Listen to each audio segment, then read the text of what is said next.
Sexton trying to get loose. He'll fire. Hey! Knocks it down. Toro slammed it home. Garland upstairs. Oh! Sexton inside. A thunderous dunk. And Allen blocked the shot at the rim. Welcome to the Chase Down Podcast, part of the Cavs media family. I'm your host, Justin Rowan. The Cavs have gone 1-1 since we last recorded, with a win over the Charlotte Hornets and a loss to the Golden State Warriors. It's always painful to lose to the Warriors, but it's a little less painful when it's JTA rather than Steph Curry, Klay Thompson, or God forbid, Draymond Green. But with me today to help talk about this final stretch for the Cleveland Cavaliers is my co-host, Carter Rodriguez. Carter, how you doing, buddy? I thought you were going to say it's a little less painful when you're doing it with your friends. I mean, that's true, too. And fortunately, we do have our friends with us today. We got good buddies of the podcast, Chris Manning and Evan Dammarell from Locked On Cavs. Chris, I'll go with you first. How are you doing today? I'm doing good, buddy. It's a pleasure. It's good to get some hangs with you and Carter. I missed you guys. Man, we missed you too. That's why we had to have you back on. And to peel back the curtain just a little bit, we got a DM not long ago requesting another one of these crossovers, calling it the Cavs Fandom Avengers when we get together. So now we have possibly the most significant stretch for the Cavs that they've had in years, really significant games coming up. And what better time to have you guys on? And the other half of the Locked On Cavs equation is our buddy, Evan Dammarell. Evan, how you doing? Oh, I'm pretty good. It's been a while, Justin, since we last spoke. How are you doing? It has been a while. We podcast, for those that don't know, that haven't already checked it out, go download Locked On Cavs, listen after this. We did a little bit of a recap after the Warriors game, but we're going to do a second recap here because we got multiple games to talk about. We don't go daily like you guys, so let's get right into it. So I mentioned before that the Cavs managed to get a win against the Hornets. Obviously, the Hornets are a little undermanned without LaMelo Ball as well as Gordon Hayward, but it was yet another really strong game from Garland. And even though they lost to the Warriors, I love the direction that this team is trending right now, especially with the way the young players are playing right now. Carter, what are some of your thoughts? Well, it just felt like the team was whole, and they obviously, I do not think that we're going to, that no matter what the personnel is in terms of who's healthy, that the Cavs are going to stop having, 8-10 minute stretches without scoring. I just think they're a young team that is still figuring it out. I think I saw Ben Cox on Twitter say something along the lines of like, well, now that we've fallen down big, it's time to shoot some floaters. And like that does feel like when this team starts bogging down, they start kind of doubling down on their bad offensive tendencies. But you know what I'll say, I started with negativity to actually segue into some positivity, which is when things are rolling, it's like, oh, this is what they were going for. And we didn't really get a chance to see that at all thus far this season. A few games with Andre and Kevin, at the very, very sparsely in the front of the season. And ever since, we've been missing at least one kind of foundational piece at any given time. So yeah, there were some bumps, but it just felt right. It felt like this is the team that I'm supposed to be evaluating. And now I can actually feel like I'm doing the work, because there's been so many times this season where it's like, well, no matter if they lose, it doesn't much matter because this, they're playing Lamar Stevens for 30 minutes. And, the disrespect. There's no disrespect. There's no disrespect. He has very much earned his long-term contract with the team, which I think has happened since our last pod. I think that was in between the two pods. But that's just not what they had in mind. And kind of getting to see this team make some sense due to health is fun. Mm-hmm. Yeah, I mean, it was a really great sign that the starting lineup that you would anticipate with this team finally got some time together. The Garland, Sexton, Okoro, Love, Allen lineup played about 16 minutes together against the Warriors, plus 15 net rating, outscored the Warriors by 6 in that time. Chris, you've mentioned some really valid complaints, or not complaints, but observations about kind of how the team looks, right? That whether it be as a result of injuries or inexperience or fighting bad habits, there's been a struggle to figure out exactly what this team's identity was. In our first glimpse of kind of what that lineup is, what were some of your impressions of that lineup? I think it works. I get the idea of it in a lot of ways, right? Like, I think Kevin Love is still just so valuable because defenses just respect him in a way they don't respect anyone else on the team, right? Like teams will chase him out to the 3-point line. They will like worry about him getting the ball in the post and swinging it out. Like all that stuff matters. And like, I think if I'm Kevin Love, like I'm loving playing next to Jared Allen more than I am playing with like Drummond or anyone else he's played with, right? Like it's Yeah. kind of the optimal just like guy for him because, Allen's going to do all the defensive grunt work and he's going to block shots and cover you up on that end, but he's also going to kind of like fit with you sort of in a clean way. Like, and I think it all sort of, it looked like there was something there. I keep having to remind myself with not just the Cavs, but like every team this season that like the season's just bizarre. It is a sprint. It is like, there's already very little practice time in the NBA. There's even less than normal. You don't get time to like really do anything like aside from like recovery and like rehab and like maybe some like shooting work, but like you're not getting And the kind travel. of stuff.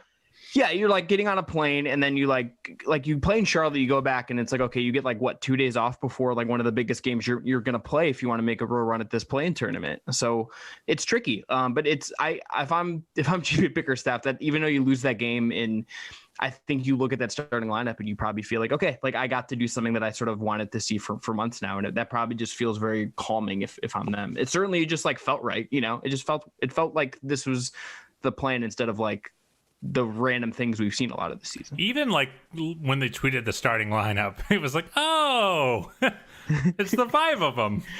Yeah. Yeah. It was just such a nice feeling. Evan, were you a little surprised to see Kevin Love playing on the second night of a back-to-back? Because to me, like, I guess it's okay because, I don't know whether or not any decision they make is okay or not because I'm not a doctor. But I have to imagine the fact that he is on kind of a minutes limit and he's not overexerting himself in any one game probably helped make it a little more easier for them to go back to him. But I guess it also kind of at the same time speaks to kind of Love's willingness to be out there that, hey, I've missed so much of this season that could have been a lot of fun, could have been a lot different if I was in the equation. And he just wants to be out there. Yeah, I think it is a big part of that. I think there is a little bit of like rooted frustration in the fact that he didn't play for the majority of the first half of the season, and just getting out there in the second half is key, especially with, let's be realistic here, Kevin Love will probably be here next year and he'll be here beyond that as well. Like you want to get him integrated, you want to get him associated, especially with Isaac Okoro and Jared Allen, the newer faces in this young core. Like he has familiarity with Darius and Colin, especially Colin, because that's the out of the young core, the guy Kevin's played it the longest. But am I a little surprised? Not really, because I guess if you want to look at it this way, Kevin played in the back-to-back against Detroit and Philly, and unfortunately that's when he got hurt last time around. But I think, like you said, the Cavs keeping him on that minutes restriction, which is about 20 minutes or so, depending on the necessity of maybe needing him, they can go a little bit above that, or if it, God willing, is a blowout, they can let him play a little bit less than that. But the Cavs are going to stick to it. They're a very cautious team when it comes to their players. They take a lot of care making sure their players are healthy and they have longevity, and they're going to stick to that. And he played about, I think, 22-ish minutes last night, and you could tell maybe it's a little bit of, he's a little gassed as well after playing with Charlotte against Charlotte the night before, and Looks stiff. Statistically, he looked a little stiff. Statistically, I mean, that's just part of getting back into the swing of things. But when you're talking about like just surprising in the starting lineup, like imagine how excited Jared Allen is to play against a spacer like Kevin Love, and then also have the spacing that Darius and Colin also provide. And I know Isaac isn't the best three-point shooter, but he has a little bit of range as well. Like Jared Allen's going to be feasting when he's playing with this starting core, because it just makes so much sense on paper when you pair him with the rest of these people. Yeah, I mean, it's a lineup that makes sense on paper, right? But we've seen things that make sense on paper not necessarily work out with this team as well, right? So I think that's why there was so much kind of excitement to see this lineup all come together. And when you look at it, like the big part of why they lost was the veterans just didn't play that great. Like I thought Garland had a bad game. Like you look at that stat line and it's I don't know why, but I like the way you said that. I think he had a bad game. It's funny. He hesitated the same way on Locked On Cavs about it too. He's This just like, guy loves Darius so much. He did a quick scan of the room to make sure Darius wasn't in there, like listening. Just didn't want to let him down. It's okay. Darius probably tell you had a bad game. I like that the sliding scale of what we expect with Garland has moved to this point where 20 points, 7 assists, 1 turnover is considered a bad game for him. And it is a testament to how well he's been playing, especially after the All-Star break. But like when you look up and down the lineup, like it was good production out of Garland, Sexton, Allen. Okoro didn't have the best offensive game, but I thought he had a strong game overall. I thought he was really good on Steph, even though Steph got his. Yeah, exactly. Like he made him work, and a lot of kind of that crushing stretch from Steph where he hit those back-to-back threes was immediately after Okoro checked out of the game. And even when Steph was getting some open shots, that was something that Steph had to work off ball to generate those looks. And when you're expending more energy, you're going to miss shots, even when you are a shooter that's as good as Steph. But it didn't really surprise me to see Kevin Love not play as well on the second night of a back-to-back. The one thing that did stand out, and I saw a few people mention this, not only did we get the debut of the starting 5, we also got our first real look at what everyone kind of anticipated to be the bench trio of Delly, Sexton, and Nance. And it's very clear right now that Larry is not himself. He just doesn't look to have the same pop, the decisiveness that he had before he got sick, and that's to be expected. But that lineup did not work out well at all. They were outscored by 12 in their 9 minutes together, negative 66.7 net rating in those minutes. That sounds about right from the eye test. Yeah, I mean... Now, go ahead, Carter. No, I was just going to say, and I do want to kind of back up and kind of corroborate that, Larry does not look like himself at all. He, in his 2 games back, I mean, looks like, he looks like someone who's sick still, or, still catching their conditioning. I mean, it looks like he's processing slow and moving slow, which is kind of the thing that people don't talk about when you're not in shape yet, is that your mind is slow too. And I'm not worried about it at all, but it is a noticeable drop off. So to that end, like, I don't know if you were I didn't know where you were going before I cut you off, but sorry.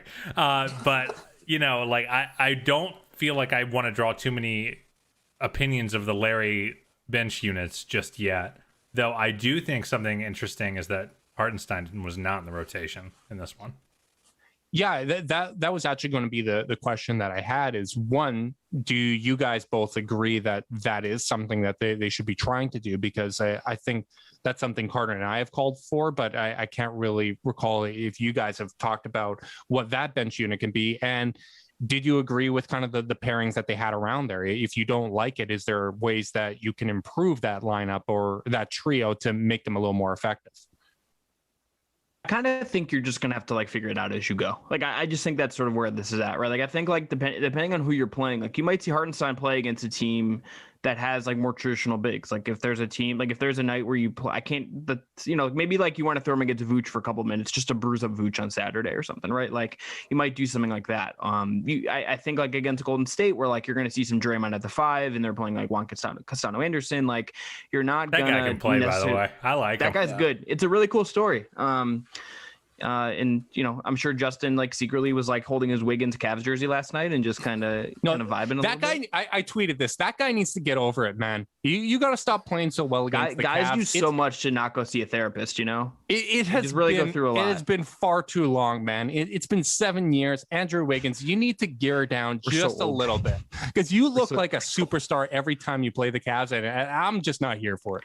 Glenn Taylor somewhere is like pumping his fist, really tried hard, Andrew. But no, like I think you're just going to have to figure this out as you go. And like, like if Larry, I'm like Larry probably I'm sure had a very strong say in his willingness to play, and they wouldn't have put him out there if like it wasn't like physically a thing. But like, maybe like you sit him on back-to-backs as you're kind of getting him back into shape. Cause like losing 20 pounds as was reported, and like your conditioning is never going to come back cleanly. And again, like this is a season where like you're probably having to rely on games more than ever to get back in shape. It's not like Larry's going to be able to get some 5-on-5 in like when the rest of the team played the night before, right? Like there's just a lot of difficulties with this. I will say I want to see going forward if JB will start throwing in some of the young guys. Like does now that Lamar is on that longer term contract, like does he get like a random stretch? Like does Jetty get a couple games where he gets to maybe reprove himself again? Do we see Broderick Thomas get like a couple games where he plays 10-12 minutes? Like what does this mean for Dylan Windler when he comes back? JB is going to have options, and it could be matchup dependent. It could just be like who's impressing him in practices that we don't see, right? Like there's a lot that I think is just going to be on the fly, and what works will just kind of work. Yeah, we kind of talked about this a little bit on Locked On Cavs. And we kind of figured out that Larry, after especially Larry tweeted back soon, we assumed Jarrett was going to be in the fold as well. Like, what does JB do? Because Dean Wade and Hartenstein both played really well when both Larry and Jarrett were sidelined, and it just made it tough. And we both agree that Isaiah may be a bit more of a situational matchup. And I know they're not going to play Philly again this year, but like Philly was the example that first came to my mind because they have a Joel Embiid, they have a Dwight Howard. You might need an extra body just to kind of slow that bench unit and especially Joel Embiid down. But Vooch is a good example for Chicago coming up soon. Like maybe you see some more Hartenstein minutes, but like Chris said, I think it's going to be a situational on a night-to-night basis where you kind of see, does Dean Wade get the minutes? Does Lamar Stevens now with that guaranteed contract get more minutes? Does Hartenstein get more minutes? But I think Dean Wade's just kind of be the front runner here because he takes and he makes 3-pointers, and he takes a lot of them actually. Like I think he took 10 actually the other night for the Cavs, and that's a lot, but you got to take them somewhere. And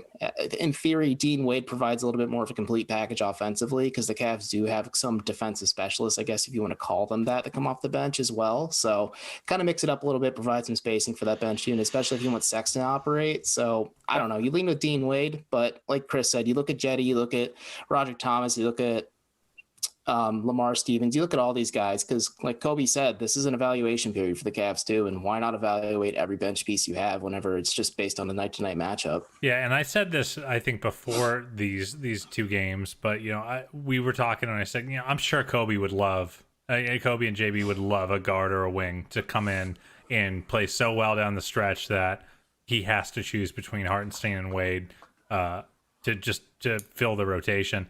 I think in the interim, I didn't see as much Dean Wade at the 3 as I thought we were going to see, just to find minutes for Hartenstein. But it's kind of a rock and a hard place situation.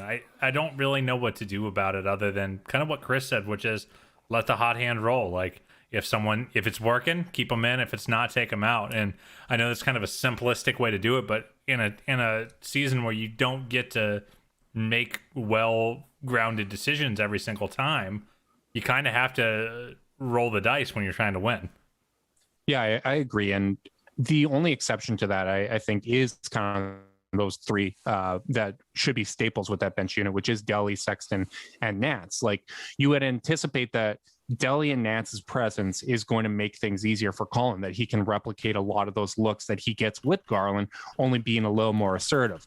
Now, I thought he could have maybe got a few more touches there. He wasn't as active working off the ball. And some of that might just be that there just hasn't been a lot of time playing with Delly. Like they're still under 100 minutes together, 67 minutes together on the season. Delly doesn't necessarily have that same ability to beat his defender off the dribble, but he does have a really good passing ability for someone that isn't really an offensive threat. But it did seem like the Warriors have an understanding of what Delly brings to the table. They're not the biggest fans of Delly, and you could tell that they were really playing off of him. And when Larry isn't feeling like himself and he's not able to be assertive, that really does make things difficult. And you saw the offense bogged down. But I think, like from a theoretical standpoint, I agree with the points you guys made of Hartenstein and Wade is probably going to be a little bit matchup dependent. But in theory, like when you think about it, Sexton, Delly, Prince, Larry, and Hartenstein, like that is a lot of passing that you can have, especially from those 2 bigs. I feel like you can get a lot of dynamic looks. And for the people that want Sexton to be the 6th man, this is what it looks like. Like these are those minutes. He's already playing with the bench unit. So that's just, I'm sprinkling in one of my gripes. I'm not going to point any fingers at Evan or anything like that. Not that you would ever do that. I'm not one to do that. I really I'm not. But like that, it's just one of those complaints that drives me nuts. And I saw it come up again yesterday, and like it's one thing to bring that point up from like kind of a matchup standpoint, or that's how you want to do your rotations or whatever, but it just seems to ignore the reality of Sexton's already playing those bench minutes, and they're hoping that he can elevate those lineups. And like I just think the starters at least have experience of a lot of different pieces shuffling in and out of the lineup. The bench unit really has had less continuity than anywhere else on the team this season. So it's not really a surprise to me that you don't see the consistency you'd want from that second unit just yet. Well, and I think I would add to that, like, you're still trying to raise the talent level of the team overall. Like, you're still figuring out who is like an actual thing here, right? Like, Dylan Withers obviously hurt, but like he's been a little up and down. Jetty has vacillated between like being like looking sort of like the Jetty you would hope you're getting, and Jetty who's just like playing kind of his own game kind of on the court. Like, you've had all the injuries, and I think you're just at a point too where like I might be seeing this more just because this is just what my brain, like, it could be like a bias thing where like my brain is just so geared to this that I'm missing other stuff. But like, I just think Kevin Love is still like the one guy in the team that defenses still are like kind of more selling out for than anyone else. Like, they still go under a lot of screens with him. Like Darius, they're like, okay, if you want to take that long three, even though you're taking more of them and hitting them at a good clip, like, take them. Larry, like, we know you don't exactly like want to pump these threes up, like, shoot it, like, go ahead. Like Jarrett, like, okay, you want to take that little 16-footer at the free throw line? That's fine. Do what you want to do. Like, they're not like Isaac Okoro. Some teams treat him like he doesn't exist, even though he will punish them on closeouts and on sloppy rotations. Like, there's still just like a talent level that you're trying to get the respect of the defense that will then open up other stuff. And there's ways you could counteract that, certainly, but like there's just a lot of like in Delhi, like, for all the good that he provides, like, you're Justin's right, like like the teams are just like, okay, Matthew Dellavedova gets the ball, we will let him take a 3-pointer. That is fine. That is absolutely fine. And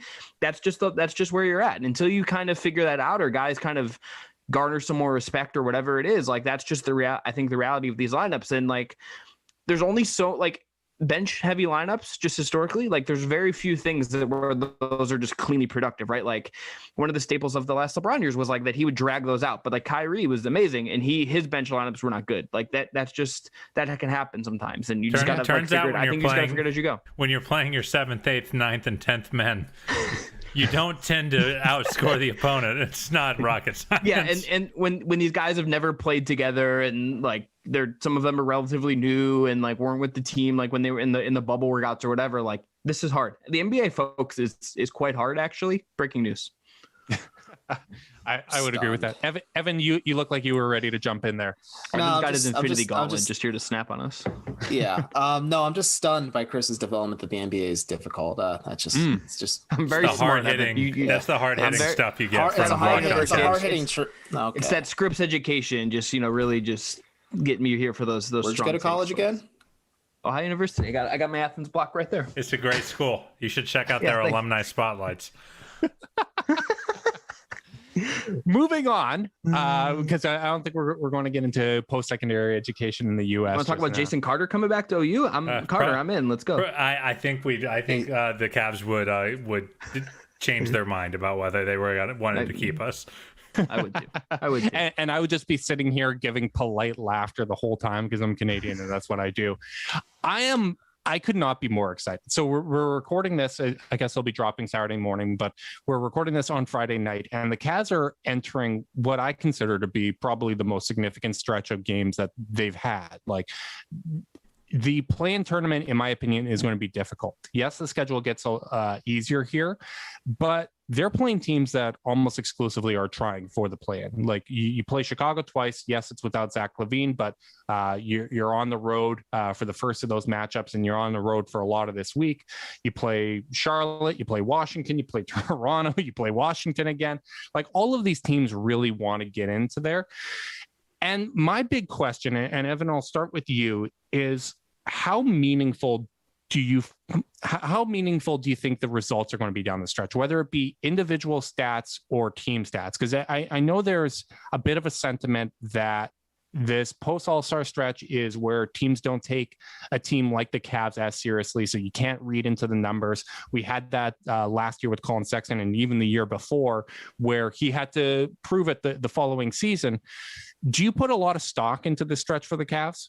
I do. And we talked about this last night on Locked On Cavs. You put it best when you said that this game against Chicago and then the following game on Wednesday against Chicago are probably two of the biggest games the Cavs have played since 2018 when LeBron dragged the team back to the finals. And because the play-in tournament is a really real thing for them, they're 2.5 back in Chicago. They play Memphis tonight as we're recording on Friday. And depending on the results, they could be 3 games or 2 games back. And then the Cavs could really close the gap between them and Chicago and be nipping at their heels. And we talked about this too. Like the most consistent thing for the Cavs, other than just injuries just really sucking the life out of them at times, is they've consistently said, we want to be a playoff team. We want to be a team that's in the conversation at the end of this. And it's endearing at times because this Cavs team has no quit, especially from these young players. And like you said, yeah, maybe some teams won't take the Cavs seriously. Maybe some of those teams will be down in that May stretch where the schedule gets a little tougher again. But I think teams are going to have to take Cleveland seriously because they aren't going to quit. And especially Chicago. Like Chicago, if they want to make the playoffs and after all the moves they made, they don't make the play-in tournament, that's hugely disappointing. That's not great. And they still have a lot of talent. Like they still have a lot of guys that you need to worry about. So they better take Cleveland seriously Saturday and Wednesday. And I mean, Detroit's no cupcake for Cleveland, so Cleveland's got to take Detroit seriously on Monday as well. And I don't know. I think the Cavs are going to take all these games seriously, and I think their opponents will as well. And I think it's statistically, I know like a lot of the guys, especially Colin, and I think a lot of these young guys would say the same thing. Like they don't really care about individual achievements. They want to be able to celebrate as a team. And I think they're going to try their damnedest to be competitive down the stretch. And that's a good thing for us as people who cover this team, because when you get into the doldrums at the end of the season, some teams do kind of pack it in a little bit. I don't think this Cavs team will, and it'll keep things interesting and a little bit feisty for us as we kind of wrap up the season. And I know we and Justin, I think you made a smart point in that this is normally the danger zone of the NBA season where teams play well, dumb people like us get tricked and go, oh, well, maybe they're actually good, and then they're not that good. Because teams have all but packed it in or are just, trying to get to the playoffs. Playoff races are super tight. And because of this play-in tournament, we have 24 teams in legitimate contention to make the playoffs. So, your quote-unquote off nights really only come against Orlando, Detroit, kind of Sacramento, but they're still trying. OKC, Houston, and Minnesota. Everyone else, every other matchup, the team is well incentivized to beat the Cavs. So, maybe they'll catch a couple lazy nights from, like, the very tippy top of each conference, but those games are hard to win anyway because they're against, teams that are leading their conferences. Like, even a sleepwalking Sixers are pretty freaking dangerous. So, I just don't think that they don't play the Sixers. Well, you know what I mean. Jesus Christ. God, what a needless fact check. Well, wasn't that helpful? No. Wasn't that helpful, Carter? It wasn't at all.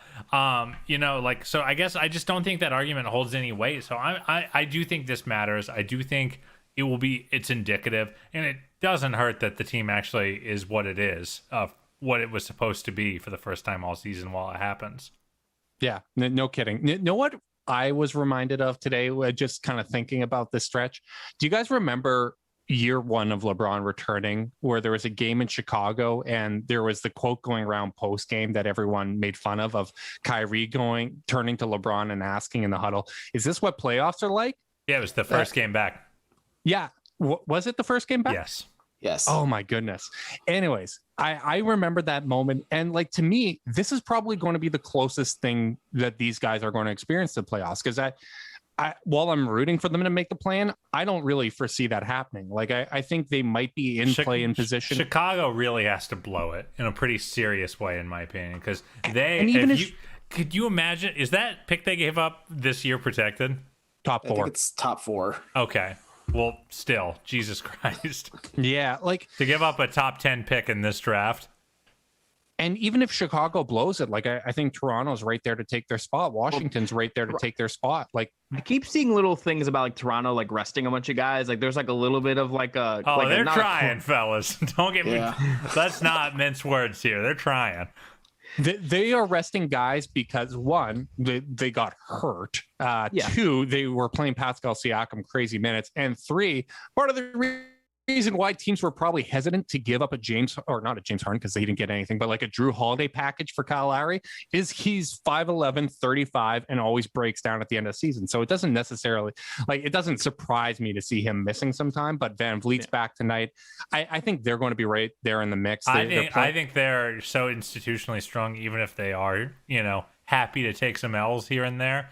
I don't think it actually much matters within the core of the roster because, again, that's just an institutionally strong team. Cavs got to see it firsthand. They scored 87 points and a half. Well, and there's like and then like the Levine thing with Chicago and him being out due to health and safety protocols is like such like a wrench for Chicago, because like I don't know, it's one of those things where it's very vague and we don't exactly know like when he's going to be back, but like when you see the word several games, that would indicate that maybe he's not going to play Saturday or Wednesday against the Cavs. Yeah.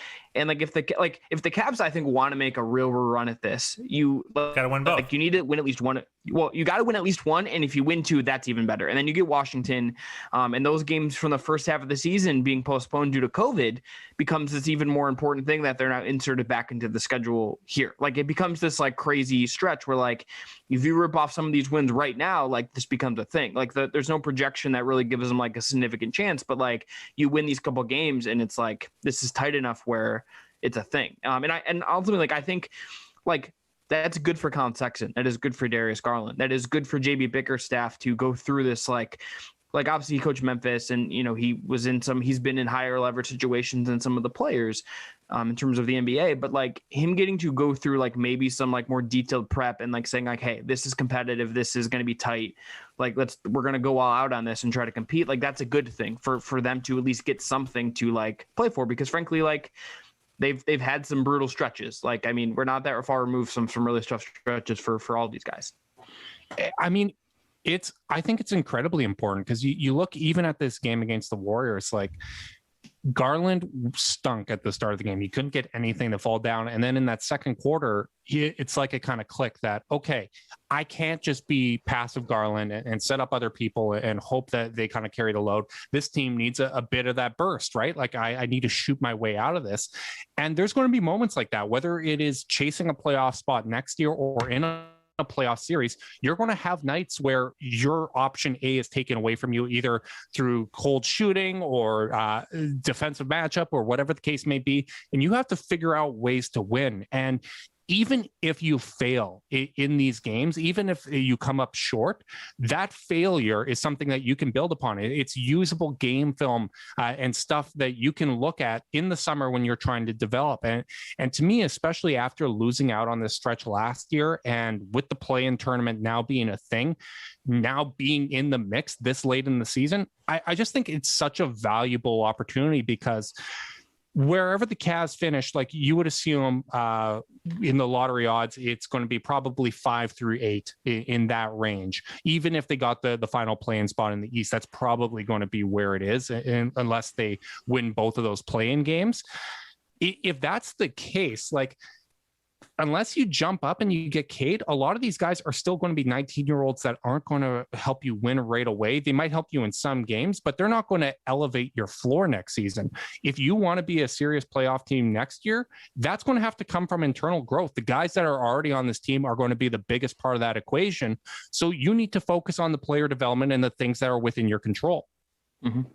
Yeah, and you also don't want to make losing the norm. Like I talked to Colin about this back in January, and he told me he's like, I'm sick of losing, and so he's going to try and go out and win every single game. And I think that's just kind of the mentality of this team. And like I said, it's endearing. Like they're not really going to lay down, and like you said, that's good development. That's just a good mentality for this team to have. Is just say like, okay, well, we're not going to go out and intentionally lose. We're not going to shamelessly rest players and tank because it's de-incentivized with the play-in tournament being a thing. And I guess my other point is it may not happen again, but the last time the Cavs got the first pick was Andrew Wiggins, right? Yeah. Mm-hmm. They were trying to get the playoffs with a big three of Kyrie Irving, Luol Deng, and Spencer Hawes, and they finished pretty short of the 8th seed. I think when they lost to Phoenix, they were knocked out of the playoffs. I remember this because that's I was living in Indiana. That's a generous use of big.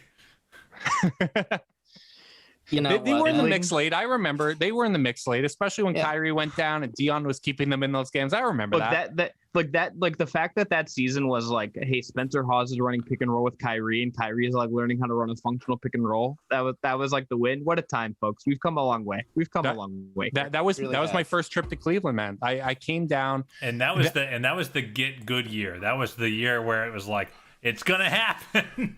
Yeah. Was that Earl Clark can't inbound the ball season? Nice. I thought was a smart signing on paper. That's I, what I don't get enough credit for the 2016 title because when I flew down, You I don't. specifically? I don't. You specifically. I don't get enough credit for it. Boy. And I want everyone to clear out, and I'm going to explain why. Because my first trip to Cleveland, the night before my trip was when Kyrie got his shoulder torn, and he didn't play for the 3 games I was in Cleveland. Then the next year, when I flew down to Cleveland, the game before my flight was when Kevin Love got his arm pulled out of his socket by Kelly Olynyk. Because that happened before both of my flights, I did not fly down in 2016. I did not attend a game in person. And for that reason, everyone's shoulders stayed where they're supposed to be. And I deserve credit for that. Did you not fly down because you hurt your shoulder? No. I just I want credit for that. I want credit for it, damn it. Well, you're not going to get it. I don't. That's not how the world works. Damn it. Oh, well. You know what? Speaking of not how the world works, Mark Cuban doesn't like the play-in now that the Mavericks are in 7th. Do you think funnily that's enough, really he what... advocated for the play-in tournament, so life finds a way. And it's funny because that's a team that you talk about, hey, maybe some of these teams aren't going to, maybe they could be prone to take the Cavs a little less seriously down the stretch. Those back-to-back games against the Mavericks come late in the season. And like part of why I really love this play-in tournament, and I want to get both of your thoughts on whether or not the play-in's a good idea to begin with. Glad to be here. What's that? You said want to get both of your thoughts. Well, I know, guess I'll I know just where you check stand. out. You just went on a rant last podcast about how much you like it. So I want to at least start with them and we can get a conversation going from there. That's how beautiful podcasting works. But like those are going to be games where they're going to be taking that serious because, and this is the beauty of the plan, these games still have meaning. They have more meaning than ever. And I just think that teams having 72 chances to avoid being that 7 or 8 seed and to get up into those top 6, like to me, that's really exciting. I love that there's so many teams in the mix. And I love that it gives those bottom teams in the playoffs something to play for. Whereas normally you might just say, okay, well, we're 7, 8, whatever. Like we're probably not going to win either way. But now there's real risk of falling out of the playoffs. Evan, what are kind of your thoughts of the play-in tournament? I think it's a great idea. I know the lottery flattened odds kind of stink for teams that just maybe, I don't know, if you're a team who didn't make the playoffs, whether it was like the Lakers, the Grizzlies with the Zion draft, or just kind of everything else just kind of getting weird in between there as well. And the Pelicans especially jumping up for Zion too. But I think it's just a good idea for those teams. Like you said, yeah, like Carter said, there's the bottom feeders. Like you have the Minnesotas, the Houstons, the Detroits, the Oklahoma Cities of the world. Like those are teams who are not trying to make this situation happen. But you have 24, 26 other teams who are actively trying. Like Sacramento's still in there, like you said, but they could not be very well soon. But it gives a reason for these teams to kind of have something to play for. And like you said, maybe like the Cavs' chances are slim. I think the Ringer gives them a 3% chance last time I checked to make the play-in tournament. To make the play-in?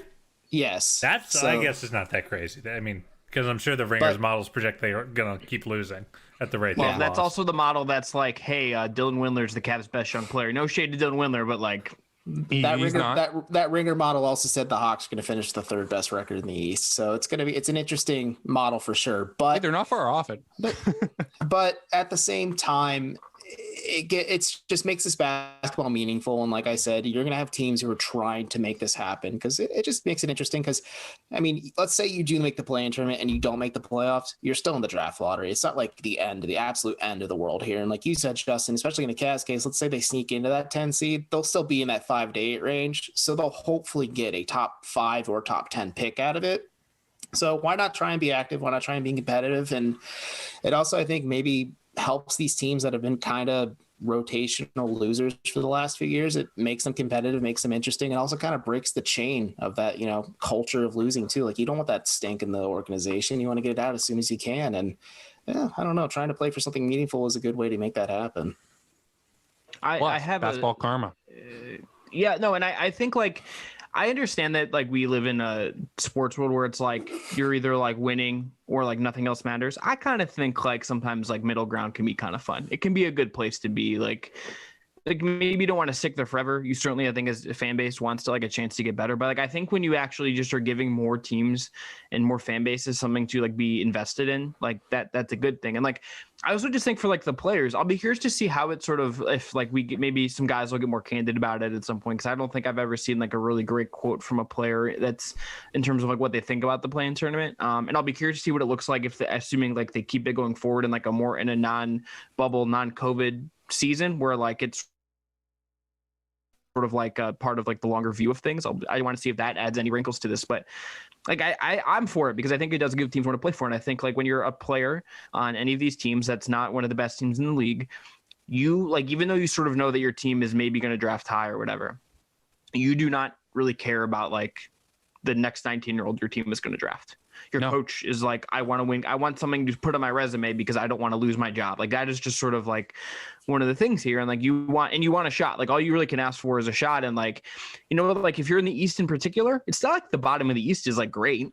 You know what I mean? Like there's a gulf in terms of the win-loss record there, but like it's not like this is the West where it's like it could be a little more challenging depending on who gets that 10 seed. In the East, it's like, you know what? Like maybe you're still going to get slaughtered by Philly in round 1 or whatever, but like if you can at least, you got a chance to make something uncomfortable and get guys some reps. And honestly, how fun would it be to take a game off? Like that game would be so exciting, you know? Which like I'm sure if you're a fan of a team that's firmly in the playoff picture, or even a Cavs fan who maybe hasn't paid as much attention since their stretch of finals runs. But if you're a day in day out Cavs fan, I think going to Philly and taking a game off of Embiid and Simmons and like the young kids playing well, like that is like enough to sustain me for half a season. Well, you know? and that's also just it's good for these guys to go through that. Like the only unless you're getting like another generational guy who's just going to take you from where you are all the way to the top, like take you to the moon. Like what you need to do is slowly build up some equity, slowly build up the culture, and like instill some stuff. And like it would be so good for Colin Sexton and Darius Garland as young guards who are running an offense to like go through the process of working with the coaches to go through the game plan, to go through game by game adjustments, even if it's like a 2-game slate, like it's a play-in tournament, they take game 1 and then they're like, okay, here's what we think team X is going to do for game 2 in terms of their counters and adjustments of their coverage. Going through that would be so useful for them. Even if again, you could still get in the lottery and like it's still a bunch of ping pong balls that you could get you could still end up getting a high pick because of the way the lottery odds work. Like it could still it's not likely, but you're not really incentivized to tank. Mm-hmm. I think it would just be good for them to like go through the process of that before like at this point, like they're still very young. Like Colin Sexton's in year 3, Darius Garland's in year 2. They've had weird starts to their careers for reasons that are not in their control in a lot of ways, right? Like I think going through something that is meaningful and stressful and structure like that would be really, really good for them, frankly. Can I ask an unpopular question that Justin's going to hate, but we have to ask the question. Boy. Do we want the Cavs to make the playoffs? Not the play-in, the playoffs. Is our silence deafening enough? Yeah, I'm not going to go first because I can't go first here. I think like if your terms of like what you want is like the best way for the team to sort of like build, the answer is no. But would it be fun to like not make the playoffs without a certain guy from Akron for the first time in like 20-something years? That would be fun. This is kind of where I'm at. Is I don't think that if you look at this in the most logical way. In terms of team building and the best chance for team building, that winning 2 play-in games and making the playoffs appreciably helps your team more than a top 10 pick. Mm-hmm. Nope. So I think if you gave me truth serum, I would tell you that my dream scenario is make the play-in, win a game, and then go home.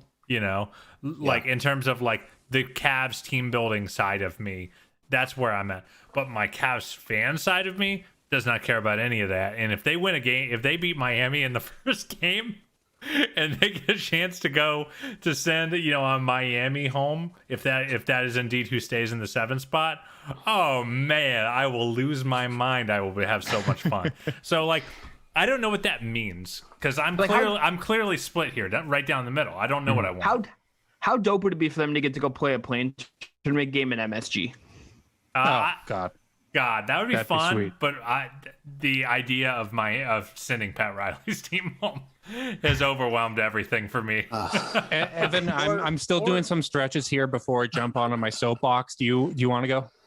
Carter kind of has the same mentality I do. Like the fan of me would say, yeah, it'd be a lot of fun, especially if you got the knockout Miami, or if Boston somehow keeps sliding a little bit, if that happens to be Boston, or if it's New York, that'd be fun too. I don't know. It's the small market mentality, Napoleon complex in me that's coming out a little bit here. But in terms of team building, you go in, it's good for team development to go in. You play a high stakes game like that. It's good for the young guards. It's really good for just the team in general. And like Chris said, it's a good resume builder too for GB Bickerstaff, but nothing to worry about him there. But it's just to say, like, he took this team who, let's be honest, like during the first half of the season, this Cavs team looked bad. And then to say that they're in this conversation. And to be clear, before the season, we're projected not to finish like 29th.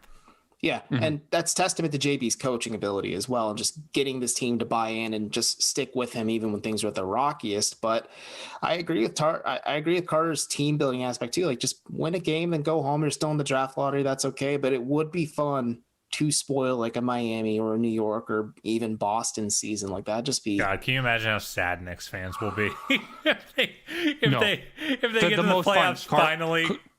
And then they fall out in the play-in tournament. That that's bound to happen. That's bound to happen, especially with the injuries they have. And I'd hate to see it happen to my large adult son, RJ Barrett, but Justin's like very conflicted in the point. It would be worth it for the network, like 30-minute just like reaction video on all Cavs alone. Man, it would be great. To answer the question, and nobody's going to be surprised at my answer. Yeah, I want to see this team make the playoffs. I think we have shifted a little too far into the GM mentality. Like, I think a lot of fans, especially on Twitter, I don't think this is necessarily true for fans at large, but I think a lot of people find the team building process fascinating, which I do personally. But when it comes to watching games, I go straight into fan mode. And it would be one thing if the Cavs at the start of the season got so many wins because of Kevin Love and Andre Drummond, and they backed their way into the playoffs. It's another thing for this team to have started off hot with Drummond being a big part of that, go through adversity, and then the young guys find a way to kind of pull themselves up and really elevate this team down the stretch. Like, Garland is playing like the star level prospect that some people projected him to be. And yeah, it makes things a little more difficult from a team building standpoint. If you put a gun to my head, I don't think that they're going to make the playoffs. That's just my personal opinion, but I still think that should be the goal. And to be clear, I think within their locker room, it should certainly be the goal. Oh, 100. We're just talking about what the best outcome is. We're talking about what the best outcome is for the team. That is the more interesting discussion to me.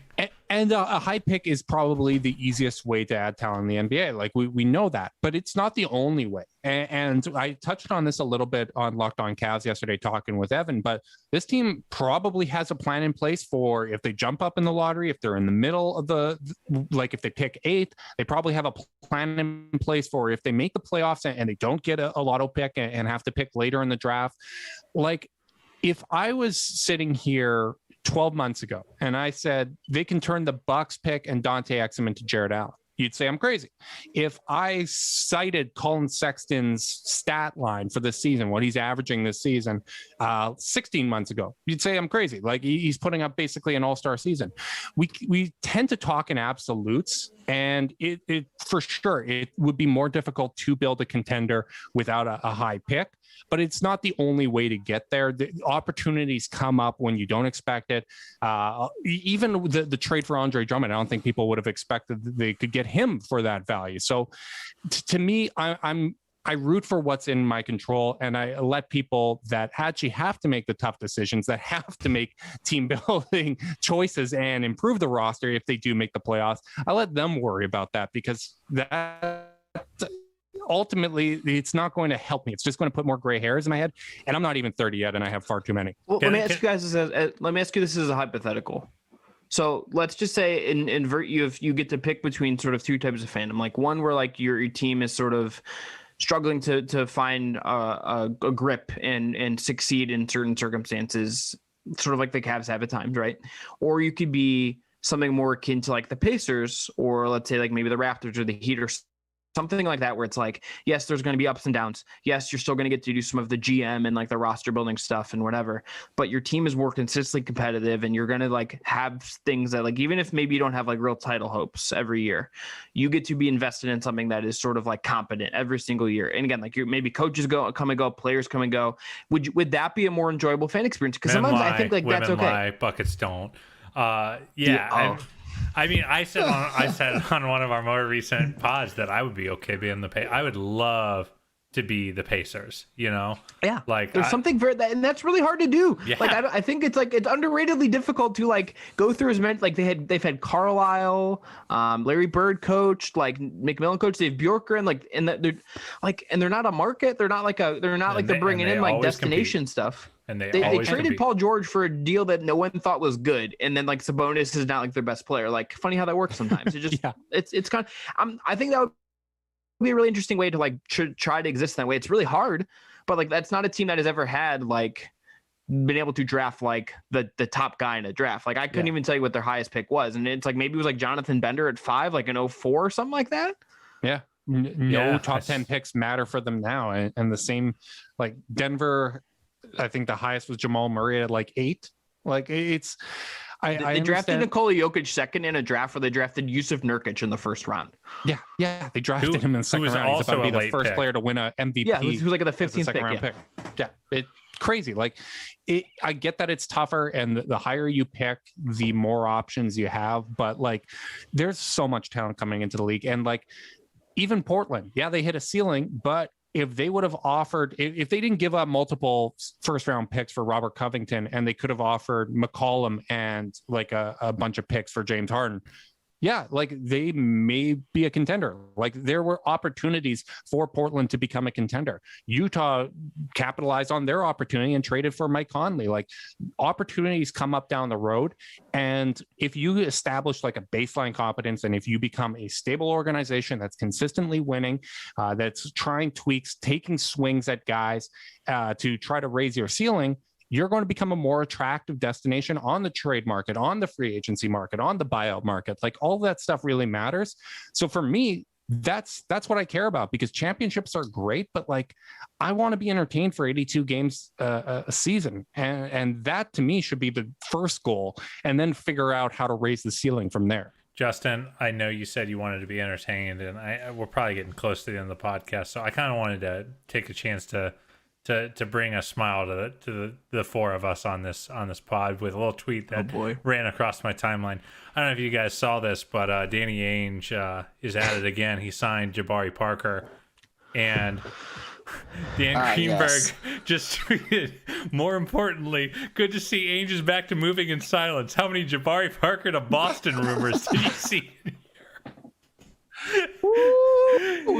Can you believe that the Jabari Parker free agent market was quiet?